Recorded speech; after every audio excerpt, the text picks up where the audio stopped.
Hoje vou-vos falar de uma pessoa que normalmente não falamos muito dela. Primeiramente, gostaria de vos dizer que é uma princesa que se encontra na Bíblia. Esta princesa era filha de um rei bastante conhecido na Bíblia, e tem uma história muito triste mesmo. E ao mesmo tempo é também uma pessoa que nós não aprendemos propriamente do seu exemplo, mas eu queria vos convidar hoje a tirar algumas reflexões através daquilo que podemos aprender dela.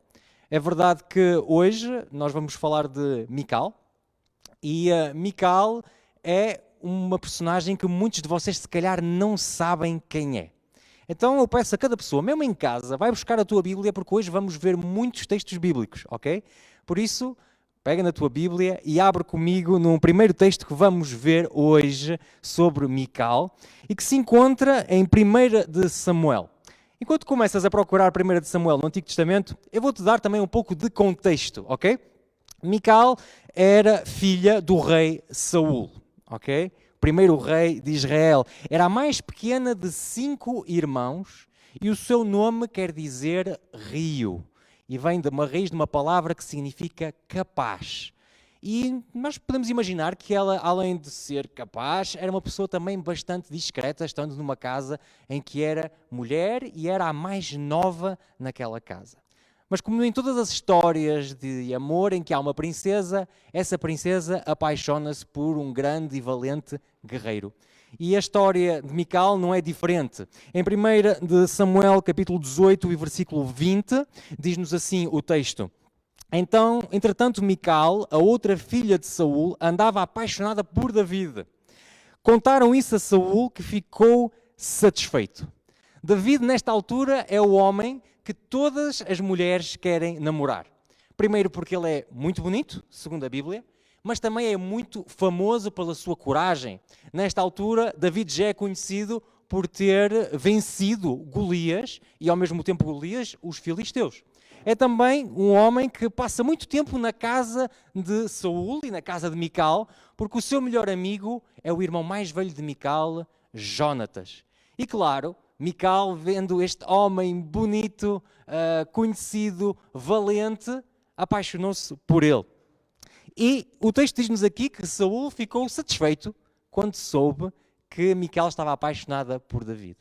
Saul, sendo o rei de Israel, era alguém com muitos ciúmes de David. Ele gostava de ser conhecido como um grande guerreiro. Ele gostava de ter a reputação grande que David tinha, mas infelizmente não tinha nenhuma das duas. As pessoas pareciam que gostavam mais de David do que Saul. E Saul não gostava disso, não gostava desse sentimento. Ele queria que as pessoas o amassem da mesma forma. Foi então que, vendo Mical apaixonada por David, que Saul lançou um dos planos mais horríveis que nós podemos ler na Bíblia. Peço para ler convosco, melhor dizendo, um texto um pouco longo que se encontra ainda em 1 de Samuel, no capítulo 18, e no versículo 21 até 25. Vou-vos ler na Bíblia para todos. Ele diz assim: Pois pensou que, dando como esposa a David, havia de a influenciar para que ela o entregasse nas mãos dos filisteus. Por isso Saul disse pela segunda vez a David: Tu serás meu genro. Saul deu ordens aos seus servidores para falarem em particular com David, a fim de o convencerem a casar com a sua filha. E para lhe dizerem que tanto Saul como todos os seus servidores tinham muita estima por ele. Os servidores de Saul assim fizeram, e David respondeu-lhes: Ficariam tão honrados em que a filha do rei casasse com um homem tão pobre e humilde como eu? Os servidores de Saul foram contar ao rei o resultado da sua conversa com David. E como Saul tinha a intenção de fazer com que David caísse nas mãos dos filisteus, disse-lhes: Digam a David que, em vez do que é costume oferecer pela noiva, o rei apenas quer que ele entregue 100 prepúcios de filisteu, para assim se vingar dos seus inimigos. Se tu achas que os pais da tua esposa são difíceis, imagina os pais da esposa de David. É verdade que ele diz, ok, não precisas de pagar o dote habitual que era costume, mas eu vou-te pedir um dote muito específico. E esse dote é que tu possas trazer-me 100 prepúcios de filisteu. Subentendido que numa batalha ele deveria ao menos conseguir matar 100 filisteus. O objetivo, claro, não era porque ele queria que esses filisteus desaparecessem do seu reino, é porque ele acreditava que uma tal missão levaria a que David morresse. Todo o projeto, desde o início do pedido de casamento, tem como objetivo que David possa desaparecer. Mas sabem o que é que aconteceu? David não apareceu com 100, mas apareceu com 200 prepúcios. Exatamente o dobro. Impressionante como às vezes, se David não fosse tão orgulhoso e que se calhar pudesse não estar tanto a mostrar aquilo que ele conseguia fazer, como às vezes podia se livrar de determinadas circunstâncias. Saúl, que já estava irritado com David, ainda vai se irritar mais com esta situação, vai se sentir humilhado por David, e ele que primeiramente queria que David morresse no meio de uma batalha, algo que não o conectasse diretamente com a morte de David, lá, neste momento, ele perde a cabeça de uma forma que diz, eu vou matá-lo eu mesmo. Então, começa a fazer os preparativos para que assassinos vão à casa de David e que o possam matar. A Bíblia diz-nos, no capítulo 19, e no versículo 11 e 12, o seguinte: Nessa noite Saúl mandou os seus homens à casa de David para o espiarem e assassinarem no outro dia pela manhã. Mas Mical, sua mulher, disse-lhes: Se não fugires esta noite, amanhã serás mortos. Desceu, pois, por uma janela e ele conseguiu fugir e escapar-se. Saúl tinha pensado em Mical para executar o seu projeto. Mical era apenas uma jovem que estava apaixonada. Ela praticamente não viveu com o amor da vida dela, porque, por causa do seu pai, David foi obrigado a fugir e a viver uma vida de fugitivo durante anos e anos. A Bíblia diz-nos que logo a seguir a este momento, para se vingar ainda mais de David, Saúl vai pegar em Mical e vai oferecê-la a um outro homem. Ela vai casar com um desconhecido, alguém que ela não amava. Vocês conhecem a história mais triste na Bíblia que a história de Mical? A história de uma jovem que tem sonhos, que gostava que determinadas coisas acontecessem na sua vida, que se calhar tinha uma determinada visão para o seu futuro, para o seu casamento, mas que tudo aquilo que ela tinha pensado foi frustrado e acabou por ser dada a um outro homem. E David também acabou por seguir a sua vida casando com Abigail. Às vezes, os nossos percursos de vida são simplesmente tristes. E é verdade que há muita gente que está a me ouvir aqui que tem uma história de vida triste. Passou por dificuldades, passou por momentos que foram difíceis. E Mical é um pouco como nós, alguém que viveu momentos difíceis na vida dela. Mas a história de Mical é também uma alegoria, uma analogia daquilo que acontece connosco hoje. Um problema entre David e Saúl, que impactou uma pessoa inocente lá no meio. E muitas vezes nós, na nossa vida, somos tocados por um problema que existe entre Satanás e Jesus Cristo. E no meio desta guerra entre duas pessoas, muitas vezes estamos nós. De um lado, Deus tenta nos salvar, tenta nos colocar em boas situações, tenta que possamos viver coisas positivas e boas na nossa vida, mas por outro lado, Satanás só procura destruir-nos. Interessante como nós podemos olhar para esta história de dois prismas. Um é dizer, coitada da Mical, tudo lhe corre mal, impressionante. Já viram o que é que aconteceu com o ciúme de Saúl? Já viram o que é que aconteceu com o orgulho de David? Por causa destes dois, Mical teve que sofrer. E é verdade. Mas existe também um mundo invisível, em que existe uma outra batalha, em que Mical foi encontrada no meio. Uma batalha entre Deus e Satanás. E muitas vezes nós também somos tomados no meio dessas situações. Eu gostava de dizer a todas as pessoas que me estão a ouvir hoje, o mal que vem na tua vida pode vir através de uma pessoa.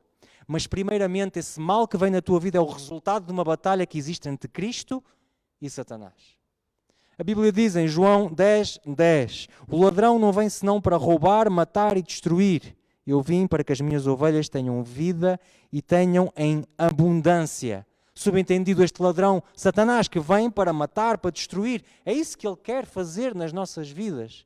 Mas às vezes é tão fácil olhar para uma pessoa e dizer, não, é ele. O problema é ele, o problema é esta situação.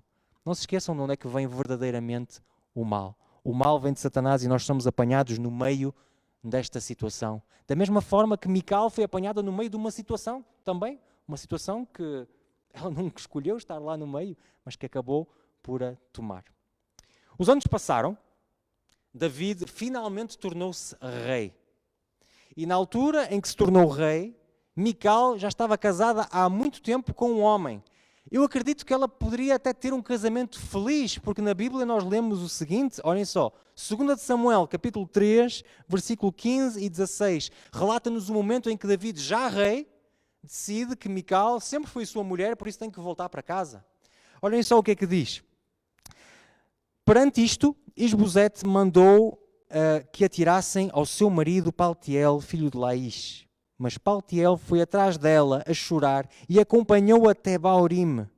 Foi então que Abner lhe mandou que voltasse para a sua casa e ele assim fez.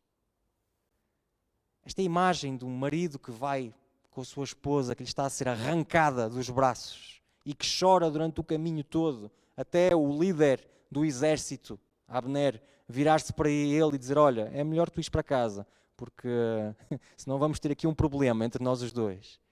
É uma imagem que é dura. Mas pensar em Mical, de novo, alguém que se calhar tinha conseguido reconstruir a sua vida finalmente e que de novo é retirada, não para ser a primeira mulher de David, mas para ser apenas uma entre as várias mulheres que David já tinha. A história de Mical faz-me lembrar um pouco às vezes a nossa vida cristã. Muitas vezes estamos bem, outras vezes estamos mal. E há sempre um cair e levantar, um cair e levantar. Às vezes as quedas nem são muito grandes. São coisas pequenas, são coisas quase estúpidas. Mas o facto de cair e levantar, começa a criar uma amargura em nós, difícil a gerir. Muitas vezes as pessoas que têm quedas maiores, se calhar conseguem levantar-se melhor do que aquele que está sempre a cair e levantar em coisas até pequenas. E a história de Mical é alguém que está sempre a cair e levantar. O momento parece que finalmente as coisas vão estar bem, mas de novo vão estar mal. E de novo parece que vai estar tudo bem e de novo está tudo mal. E há um sentimento claro de amargura que aparece no seu coração e que vai ser bem expresso no momento claro da história de Israel. David já era rei há algum tempo e tinha um sonho de construir o templo. E não teve essa possibilidade de construir, mas teve a possibilidade de trazer até Jerusalém a Arca da Aliança. E para ele isso foi um dia de grande, grande alegria, quando finalmente a Arca da Aliança foi trazida para Jerusalém. Este momento está relatado em 2 de Samuel, capítulo 6, versículo 13 a 15, e diz-nos o seguinte: mal os homens que levavam a Arca da Aliança tinham dado 6 passos, David sacrificou um touro e um vitelo gordo. David ia vestido com a insígnia sagrada de linho e dançava com todo o entusiasmo diante do Senhor. E tanto ele como todos os israelitas levaram a Arca da Aliança do Senhor entre gritos de alegria e ao som de trompetas. Bem diferente dos nossos cultos, não é verdade? Primeiro, é interessante como a Bíblia para Todos vai traduzir uma insígnia sagrada. Se a gente formos ver no original, descobrimos que ele não estava assim com muita roupa vestida, ok? Depois vemos um David que dança, que está contente, há gritos de alegria. As pessoas exprimem verdadeiramente as emoções que eles têm no seu coração e David, o primeiro dentre eles, aquele que mais exprime a sua alegria de ver a Arca da Aliança chegar a Jerusalém. Eu não vos vou ler, mas se quiserem ler o resto do capítulo em casa, vocês vão ver qual é a reação de Mical. Mical vai olhar para esta cena, para este dia glorioso na história de Israel, e o foco dela vai ser David. Ela vai dizer, muito bem, o rei de Israel que anda aí a dançar em frente das mulheres, como se fosse um homem qualquer. Interessante o desprezo que ela tem por a situação de David. Interessante também o que David vai lhe responder no versículo 21. Mas David respondeu-lhe, é verdade que eu dancei, mas foi para louvor ao Senhor, que me escolheu em vez do teu pai e de toda a tua família para ser chefe do seu povo de Israel. Não queria estar nesta sala, hein? Deve ser um ambiente de cortar à faca. Mas é interessante que aqui chegamos ao ponto essencial da nossa pregação de hoje. O facto de Mical ser uma pessoa amargurada pela vida faz que num dos momentos mais gloriosos da história de Israel, em vez de se focalizar na alegria que era ver a Arca da Aliança entrar em Jerusalém, Mical está focada em David, no comportamento de David. Todo Israel está feliz porque a Arca chegou, está a viver um momento forte de louvor, de adoração, de alegria, porque finalmente a Arca da Aliança chegou a Jerusalém. Mas Mical, o foco da adoração dela não é a Arca da Aliança, não é a alegria do povo de Israel, o foco da adoração dela é o que é que David não está a fazer de correto. Muitas vezes, na nossa igreja, nós podemos vir com duas perspectivas. Vimos para adorar e vimos para nos encontrar com Jesus. E vamos sair certamente cheios do encontro que tivemos com Ele. Porque quando Jesus nos chama para um encontro, não há hipótese de Ele chegar atrasado ou de não estar lá. A segunda possibilidade é de irmos também à igreja para um encontro, mas focarmos-nos nas nossas amarguras. E as nossas amarguras vão nos levar a olhar às pessoas que estão à nossa volta. Mical é a única pessoa no povo de Israel que não está em espírito de adoração, porque os seus olhos não estão colocados no momento fantástico que as pessoas estão a viver, os seus olhos estão focados em David. A amargura destrói a adoração. Um cristão amargurado não consegue adorar, porque vai estar sempre a olhar para a direita e para a esquerda e para a sua vida e para o seu coração e para a queda de hoje e para a queda de ontem e não consegue conectar-se em adoração. A história de Mical é um exemplo para mim de que se eu não me focar apenas e só em Jesus Cristo e na adoração a Ele mesmo, eu vou terminar como um cristão amargurado e se calhar um dia vou mesmo abandonar tudo, porque nada mais terá sentido. Quando eu era criança, existia um membro de igreja a qual as crianças da igreja chamavam o dono da igreja. Porquê é que a gente lhe chamava o dono da igreja? Porque este senhor parecia que tinha um radar na cabeça para detectar quando nós estávamos a fazer coisas que poderiam estragar o edifício. Lembro-me perfeitamente de nós estarmos sentados em cadeiras e estarmos a forçar a cadeira, sabem? Um pouco como se fosse um cavalo em cima da cadeira. E ele vir a correr, cuidado, vão partir as cadeiras.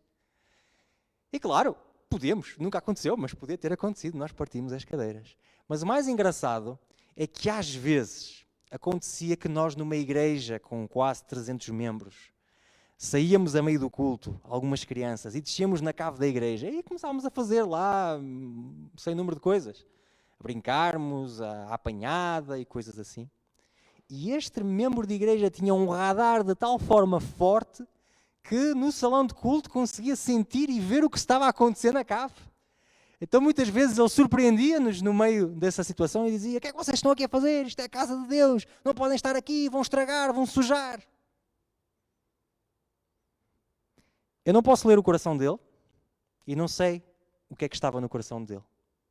Mas claramente a nossa atitude era mais foco dele na igreja do que o que estava a ser dito no culto.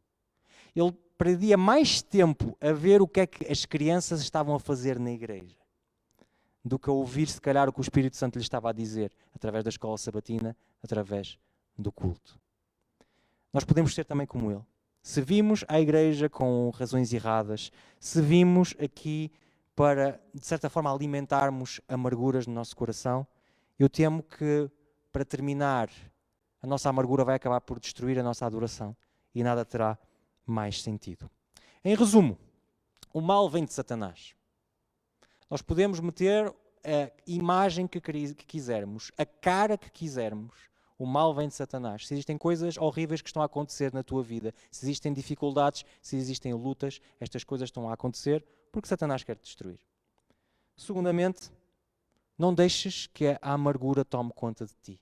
Não deixes que isso possa destruir a tua adoração. Porque não existe nada mais bonito do que um cristão que se coloca em posição de adoração perante Deus. E ultimamente, vem para adorar. Vive esses momentos de adoração com Cristo, porque Cristo nunca te vai deixar à espera no encontro. Quando Ele marca um encontro contigo, Ele está lá e quer passar esse momento apenas e só contigo. Quanto é chato quando estamos com alguém que está a falar connosco e está a olhar para o telemóvel, não é? E que no momento a gente faz uma pergunta e a pessoa nem ouve, porque está ali a mexer no telefone e não está sequer a ouvir o que a gente está a dizer. Não façamos isso com Cristo. Não devemos adorar, que o nosso foco seja apenas Ele. E acredito que eu e vocês também vamos ser cristãos mais felizes. É a oração que eu tenho para cada um de vocês, mas também para mim mesmo. Amém.